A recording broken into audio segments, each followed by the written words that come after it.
Hello guys, आज हम फिर से बात करेंगे डिलीट सीरीज के 5th और 6th एपिसोड के बारे में। तो बिना देर किए चलो शुरू करते हैं। हम टोंग को देखते हैं जो टीचर का बेटा था। वो अपनी मॉम के पास आकर बैठ जाता है। वो कहने की कोशिश करता है जो जून ने प्लोसाई को डिलीट कर दिया था, लेकिन वो उन्हें कुछ नहीं कह पाता। दूसरी तरफ हम जून को देखते हैं जो फोन को हाथ में लेकर बैठी हुई थी। शायद उसे प्लोसाई को डिलीट करने का दुख हो रहा था। हम स्कूल के चर्च को देखते हैं। वहाँ के फादर प्रे कर रहे थे कि प्लोसाई जहाँ कहीं भी हो वापस आ जाए। उसके तुरंत बाद वहाँ जून आ जाती है और फोन से सबको डिलीट करने की कोशिश करती है, लेकिन तभी वहाँ टोंग आता है और उसे ये करने से रोक लेता है। वो कहता है तुम क्या कर रही हो, मुझे पता है तुमने प्लोसाई के साथ क्या किया है। वो उसे बात करने की कोशिश करता है। वो कहता है ये क्या चीज है और तुमने इसे कहाँ से लिया। तो जून कहती है मैंने इसे लिली के पास से चुराया था। टोंग को लगता है लिली को भी जून ने डिलीट कर दिया है, लेकिन वो कहती है मैंने लिली को डिलीट नहीं किया। वो कहता है तुम्हें पता है उन सबको बाहर कैसे निकाला जाता है, जिसका जवाब जून के पास नहीं था। वो कहता है तुम लोगों को डिलीट कर रही हो, इसका मतलब तुम लोगों को मार रही हो। जून और किसी को ना डिलीट करे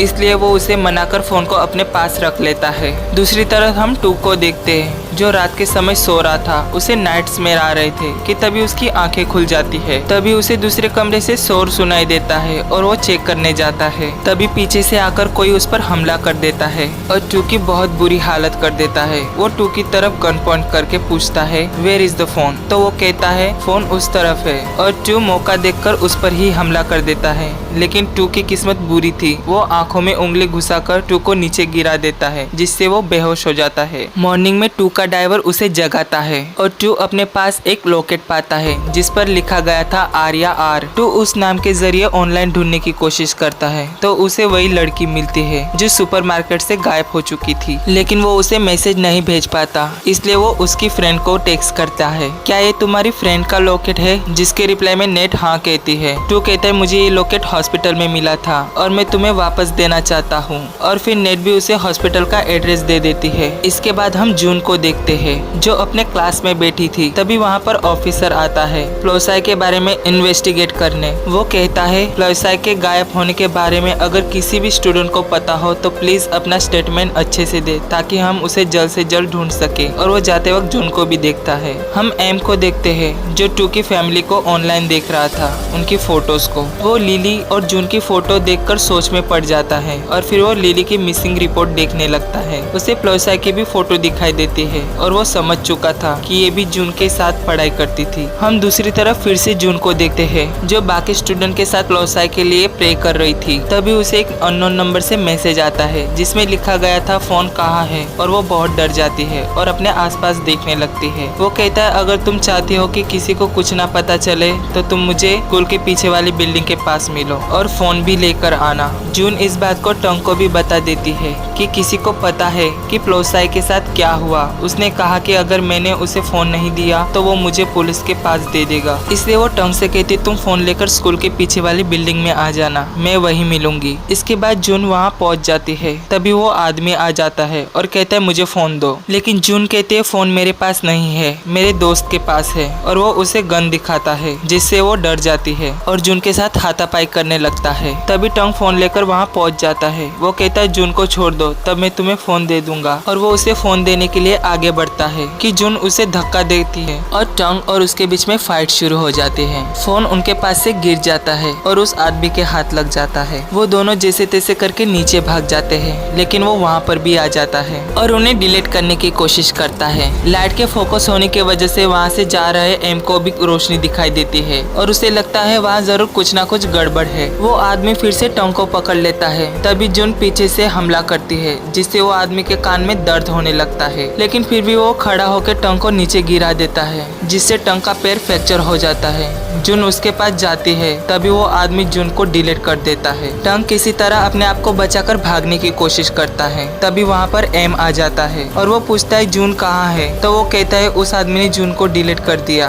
तभी एम टोंग को नीचे ले आता है। वो दोनों देखते कि प्लोसाई वापस आ चुकी है, लेकिन कैसे। इसके बाद एम टोंग से कहता है क्या तुम्हें पक्का यकीन है कि जून ने लिली को डिलीट किया था। वो कहता है जुन ने कहा था कि उसने लिली से फोन चुराया था और बस प्लोसाई को ही डिलीट किया था। दूसरी तरफ हम टू को देखते हैं जो नेट के पास आ चुका था और वो कहता है क्या ये पक्का तुम्हारी दोस्त का है? नेट कहते हैं हाँ। तभी टू कहता है कि कोई मेरे घर में आ चुका था और मुझसे मारने की कोशिश कर रहा था और मुझे ये उसी के पास मिला। नेट कहते हैं बहुत वक्त हो चुका, मैंने अपनी दोस्त को नहीं देखा है। टू नेट से कहता है जिस आदमी ने मुझ पर हमला किया था वो किसी फोन के बारे में बात कर रहा था, क्या तुम कुछ जानती हो? ये सुनकर नेट खामोश हो जाती है और टू से कहती है अब तुम यहाँ से जा सकते हो। टू उससे रिक्वेस्ट करता है प्लीज मुझे बताओ अगर तुम कुछ भी जानती हो, क्योंकि मेरी वाइफ लिली कई दिनों से गायब हो चुकी है। वो कहता है ये लोकेट ही एक रास्ता है किडनैपर तक पहुँचने का, तो प्लीज मुझे बताओ। तब वो बताती है कि क्लियर के गायब होने के बाद उसके फादर मेरे पास आए थे और वो फोन के बारे में पूछताछ कर रहे थे। वो कहता है कौन है उसका पापा? तो वो फोटो दिखाती है और हमें यहाँ एक बहुत बड़े सच का पता चलता है कि ऑफिसर ही वो आदमी था जिसने जून को गायब किया था और वही क्लियर के डैड है। इस तरफ एम को भी सब कुछ पता चल गया था।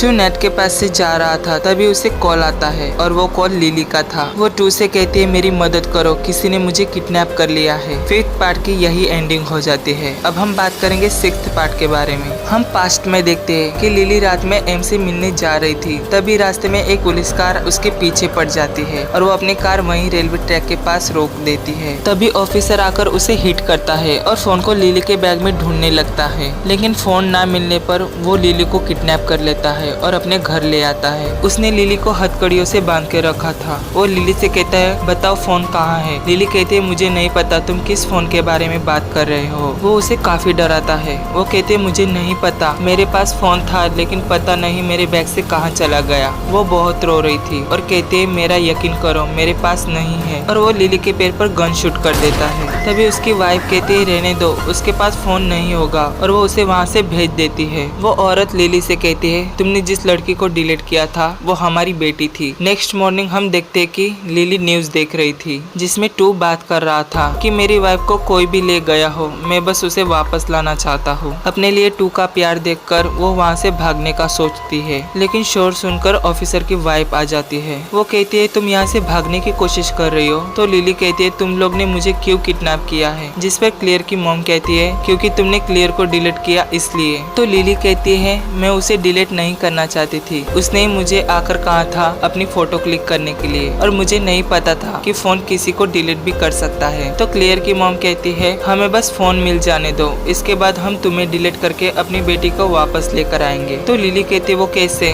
तो वो उसे बताने लगती है कि मैं एक हॉस्पिटल में काम करती थी और अपने साथ क्लियर को भी ले जाती थी। क्लियर की दोस्ती वहाँ के पेशेंट्स के साथ अच्छी थी, इसलिए वो उनके पास ही रहती थी। लेकिन कुछ वक्त बाद पता चलता है कि क्लियर जिस भी पेशेंट के साथ रहती थी वो अचानक से गायब हो जाते थे। लेकिन कैसे? जब क्लियर अपने दोस्त के पास बैठकर बात कर रही थी तभी उसकी मॉम चुपके से सुनती है। नेट कहती है क्लियर मुझे डिलीट कर दो, वैसे भी मैं ज्यादा दिन नहीं जी पाऊंगी, क्योंकि वो कैंसर पेशेंट थी। क्लियर बहुत रो रही थी और वो नहीं करना चाहती थी। नेट कहते प्लीज मुझे डिलीट कर दो, वैसे भी मेरी मॉम के सारे पैसे मेरे इलाज में खर्च हो रहे हैं जिसका कोई फायदा नहीं। इसलिए क्लियर रोते हुए उसे डिलीट कर देती है और ये सब क्लियर की मॉम भी देख लेती है और वो तभी अंदर आ जाती है। वो कहती है ये क्या है, क्या तुमने ही बाकी पेशेंट्स को गायब किया है? वो कहती है उन्होंने मुझे ये करने के लिए बोला, और वो बहुत रोती है। तभी उन लोगों ने डिसाइड किया था कि वो लोग इस बात को सीक्रेट रखेंगे, लेकिन क्लियर घर से भाग जाती है और सुपरमार्केट में आकर लिली से खुद को डिलीट करवा देती है, जिससे उसकी फ्रेंड वापस आ जाती है। ऑफिसर ने भी सुपरमार्केट में लगे हुए कैमरे की मदद से लिली को ढूंढ लिया था, इसलिए उन्होंने लिली को किडनैप किया था। क्लियर की मॉम कहती है हम तुम्हें हर्ट नहीं करना चाहते, लेकिन हमारे पास कोई चॉइस भी नहीं है। तो लिली कहती है मुझे भी मेरे बच्चे को इस दुनिया में लाने दो, अगर तुम अपने बच्चे के लिए ये सब कर सकती हो तो मुझे भी तब तक रहने दो। तभी क्लियर की मॉम को कॉल आता है और स्कूल का नाम सुनकर लिली समझ जाती है कि फोन जून ने चुराया होगा। फिर कुछ देर बाद लिली बेहोश होने का नाटक करती है और क्लियर की मॉम से की चुरा कर उसे ही लॉक कर देती है और वो वहाँ से भाग जाती है। तभी ऑफिसर घर पे आ जाता है और उसे पता चल जाता है कि लिली भाग गई है और वो उसे ढूंढने निकल जाता है। लिली भी भागते हुए सुपरमार्केट में पहुंच गई थी, जहां वो एक आदमी से फोन लेकर कॉल करती है। अब हम यहाँ से प्रेजेंट का सीन देखेंगे। शॉपकीपर लिली को एक कमरे में बिठा देता है। वो कहता है तुम्हारे हस्बैंड आए तब तक तुम यहीं पर वेट करो, और वो ऑफिसर को भी फोन लगा देता है, लेकिन उसे नहीं पता था कि वही विलन है। ऑफिसर भी सुपरमार्केट आ जाता है। शॉपकीपर ऑफिसर को लिली के पास लेकर आता है, लेकिन डोर ओपन करने से पहले ही ऑफिसर उस आदमी को भी डिलीट कर देता है। वो देखता है कि लिली वहाँ नहीं थी, वो वहाँ से भाग चुकी थी। वो बेसमेंट की तरफ भाग रही थी और ऑफिसर भी उसे हर तरफ ढूंढ रहा था, लेकिन वो नहीं मिलती। वहाँ पर टू भी पहुँच जाता है और लिली को ढूंढने लगता है। लिली एक कोने में छुप जाती है, लेकिन ऑफिसर आके उसे भी ढूंढ लेता है और वो लिली की तरफ कैमरा कर देता है। तभी टू भी वहाँ आ जाता है और फिर हम एक बहुत तेज रोशनी देखते हैं और यहाँ पर पार्ट 5th और 6th की एंडिंग हो जाती है। Thanks for watching.